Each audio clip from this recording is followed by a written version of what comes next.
હે 1 કલાક? 1 કલાક? 1 કલાક? બાળક જન્મે એટલે તરત પહેલા 1 કલાકમાં. બાળક જન્મે એટલે તરત પહેલા 1 કલાકમાં. 100 વાર યાદ કરીને બોલી જા. હા.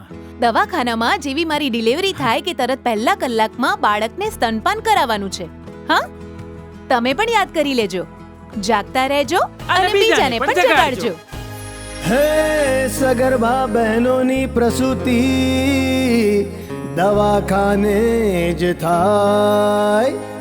જન્મના પહેલા કલાકમાં હો, જન્મના પહેલા કલાકમાં બાળકને માનું ધાવણ અપાય લાલ સનેડો. માનું પહેલું ધાવણ અમૃત સમાન સનેડો. અમે લઈને આયા પોષણનો લાલ સનેડો.